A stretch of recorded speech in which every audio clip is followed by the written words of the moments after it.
everyone! Today we're going to build something really cool, a robotic hand made out of cardboard. And guess what? You don't even need a glue gun. Masking tape works perfectly. Let's get started.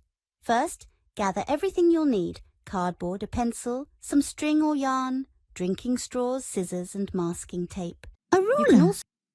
You can also get construction paper and markers to decorate your hand. Now trace your hand onto the cardboard. I traced my left hand so I could wear the robot hand on my right, then carefully cut it out. If your cardboard is thick, that's even better. It makes the hand stronger. Add gentle bends where your knuckles are. This helps the robot hand move just like a real one. Next, cut small pieces of straw and tape them along the fingers and thumb. These will guide the strings later. You can also add a simple cardboard loop or strap at the base for your hand to slide into. Secure it with masking tape. Now, thread your string or yarn through the straw pieces. Leave enough length so you can make loops for your fingers. Measure and tape little loops at the ends of the strings. You'll use these to pull the fingers closed. Use plenty of masking tape so everything stays in place.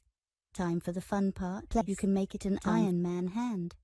Tape red construction paper and create the repulsor circles by cutting it with yellow paper. What other ways can you decorate your hand? It's up to you imagination.